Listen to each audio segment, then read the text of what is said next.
पूछताछ शुरू कर दी है एक पुराने मामले में, आप जैसा कि कह रहे हैं, क्या कुछ आपको लग रहा है इस पूछताछ के पीछे, और अब आपको दूसरे दिन भी आज बुलाया है, किस तरीके से देखिए एजेंसी का दोबारा समन आया, मैं हैरान था क्योंकि जिस विषय में मुझे बुलाया है इसके सवाल ऑलरेडी हमने 2019 में दिए हैं। सबको याद है कि मैं 2019 में 2 ECR में गया था, समन काफी मिले थे, 15 बारी गया हूं और 10-10 घंटे बैठा, 23,000 डॉक्यूमेंट दे दिए। एजेंसियों ने रेड वगैरह किया, जो भी करना था। उस टाइम मुझे याद है कि दिसंबर 7 को 2018 में राजस्थान में इलेक्शन था, तो उस टाइम भी मेरे दफ्तर में रेड किया, बिल्कुल टाइमिंग बहुत ऐसा था। और फिर 2019 में जनरल इलेक्शन था, उस टाइम मेरे को वहां बुलाया और जो भी सवाल थे उसके सारे जितने भी इशू थे सारे मैंने जवाब दिए। अब फिर से मुझे समन किया गया है और उसी विषय में जो मेरे को समझ नहीं है, 7 साल बाद है। क्योंकि वैसे तो मैं क्योंकि अभी इंटेरोगेशन या चल रही है, जो समन है उसके बारे में ज्यादा तो मैं विशेष टिप्पणी नहीं दे पाऊंगा, पर अंदरूनी बात है तो मैं यही कहूंगा कि जो भी सवाल पूछ रहे हैं ये इसके जवाब पहले मैंने 2019 में दे दिए हैं। जो चाहे अगर एजेंसी के लोगों ने, जो भी आईओ ऑफिसर है, अगर उन्होंने मना भी किया कि हमने ये सवाल नहीं पूछे, तो मैंने अपनी स्टेटमेंट 2019 की निकलवाई और उनके सामने मैंने दिखाया कि यही सवाल जो भी ये विषय में आपने बुलाया इसके सवाल ऑलरेडी हो चुके हैं। तो वो खुद हैरान थे और मैं यही कहूंगा कि एजेंसियों का दुरुपयोग हो रहा है। क्योंकि देखिए, मैं अभी अपने जन्मदिन से पहले 10 दिन के लिए लोगों की सेवा करता हूं हर रोज।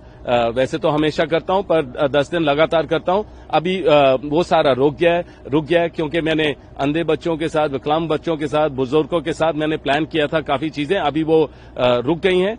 और जब भी कुछ भी अन्याय होता है देश में, मैं हमेशा उसके खिलाफ उठता हूं, चाहे ये सरकार कुछ भी करे या कितनी परेशानी करे।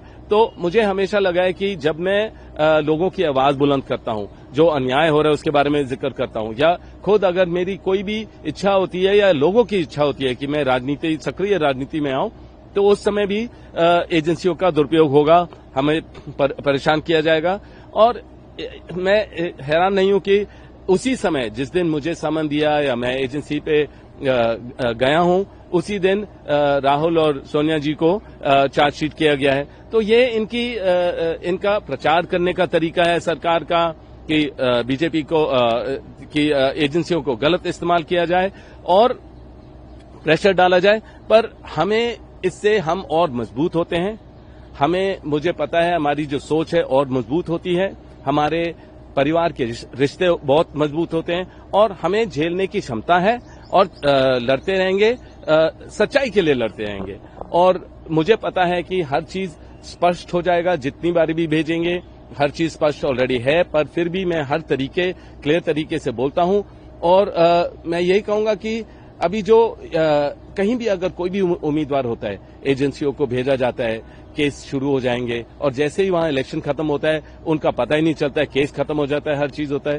तो ये जो गलत हो रहा है, ये जनता का, मेरा जो अनुभव है जनता के साथ, वो हमेशा यही बोलते हैं कि एजेंसियों पर हमें भरोसा नहीं है, क्योंकि उनको जब भी कोई इलेक्शन होता है या कभी भी उनको किसी को गलत तरीके से दिखाना होता है तो वही चीज दोबारा उनको तंग किया जाता है और एजेंसियों के द्वारा। सर, आपको लगता है कि आप गांधी परिवार का हिस्सा है और इसलिए आप एक सॉफ्ट टारगेट दिखाई देते हैं, आपको ये लगता है? देखिए, सॉफ्ट टारगेट तो मैं अपने आप को कभी नहीं बुलाऊंगा। मैं तो जितनी बारी आप मेरे को परेशान करोगे या मतलब कोई भी प्रेशर डालोगे, मैं और उभर के आऊंगा और स्ट्रांग ही बनूंगा।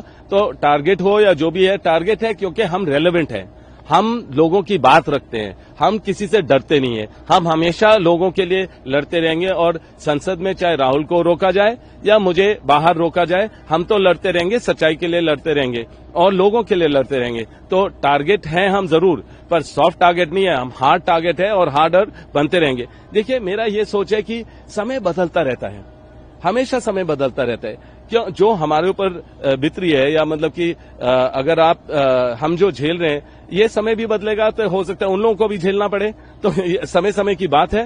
तो मेरा ये है कि मैं जरूर जाऊंगा, अभी भी मैं एजेंसियों के पास जाऊंगा, जो भी सवाल हैं पूरे जवाब दूंगा। मेरे को किसी चीज की डर नहीं है, कोई चीज छुपी नहीं है। आपको जब इसकी कार्रवाई हुई थी हरियाणा में, और वहां के जो भी एडमिनिस्ट्रेशन है उन्होंने पूरी कार्रवाई की, उन्होंने देखा कि कोई भी रॉन्ग डूइंग नहीं थी, और एडमिनिस्ट्रेशन ने पूरा देखा। और आप देखेंगे कि खट्टर जी ने खुद मुझे क्लीन चिट दिए हैं इसी विषय में, जिस विषय में बात कर रहा हूं वहां से ऑलरेडी क्लीन चिट 2 बारी मिल चुका है। तो मुझे समझ नहीं है किस लिए 7 साल बाद दोबारा वही विषय में मेरे से बात की जा रही है, सवाल पूछे जा रहे हैं। पर मैंने जैसे पहले बोला है कि अगर बोलेंगे 1500, 2000 या डॉक्यूमेंट हमें उनको दोबारा देने हैं, उसमें समय लगता है। पर जो व्हाट्सएप बाहर निकलता है कि मैं अवॉइड कर रहा हूं, कभी भी अवॉइड नहीं करूंगा। मैं इस देश में हूं, कभी देश छोड़ के नहीं जाऊंगा। जितने सवाल हैं उसके जवाब दूंगा, तो कभी भी कोई इश्यू नहीं है। मैं यही कहूंगा कि मैं यहां पूरा स्ट्रांग हूं, मैं सारे जवाब दूंगा और मेरे को कोई इश्यू नहीं है। तो जितने भी एजेंसियों को इस्तेमाल करना है करते रहें। आखिरी और महत्वपूर्ण सवाल सर, क्योंकि राहुल जी काफी कांग्रेस पार्टी कह रही है कि राहुल गांधी ने डिसेंट्रलाइजेशन गुजरात की बात करी, आईआरसीटी का अधिवेशन वहां किया, और उसके बाद ही जो है पहले बैचन हराइल की प्रॉपर्टी अटैच होती है, जब्ती की बात होती है, और उसके बाद चार्जशीट के अंदर अब दूसरा जो है मामला पीएमएलए का भी हो जाता है। पूरी उसी कार्रवाई से दोबारा अब सोनिया गांधी और राहुल गांधी को गुजरना पड़ेगा। उसको भी कुछ आप कैसे देखें? जब भी हम लोगों के लिए बात करेंगे, या प्रगति की बात करेंगे, या एकजुट होने की बात करेंगे, या जो गलत हो रहा है उसके बारे में हम लड़ते रहेंगे, कहीं भी, गुजरात हो या साउथ में हो या कहीं भी हो, मणिपुर, उसके बारे में कोई जिक्र नहीं होती है। हम उसके लिए भी लड़ रहे हैं। पर यह है कि जरूर हमारे ऊपर एजेंसियां छोड़ेंगे, आईटी वाले मेरे दफ्तर आएंगे, नोटिस मिलेंगे, और सदियों से चला आ रहा है। पर हम एकजुट हैं, हम लड़ते रहेंगे पूरी जनता के लिए, जनता की आवाज बुलंद करेंगे, चाहे संसद में हो या बाहर हो, और हमें कोई नहीं रोक पाएगा। मैं ये बता सकता हूं, कोई नहीं रोक पाएगा। हम और मजबूत होते रहेंगे जितनी प्रेशर आप डालेंगे। तो मैं जितने भी सवाल पूछे जाएंगे, जितने भी सामान आएंगे, मैं जवाब दूंगा, पूरी मजबूती से जवाब दूंगा। सोनिया जी से कोई बात हुई जब कल इस तरीके की बातें हुई उसके बाद से? नहीं, सोनिया जी राहुल से भी बात हुई है, पर उन्होंने बस यही बोला कि आपको पता है ये गलत हो रहा है, और बस स्ट्रांग रहिए, मजबूत रहिए, और अपने जवाब जो हैं सारे दीजिए, और हम आपके साथ हैं। धन्यवाद।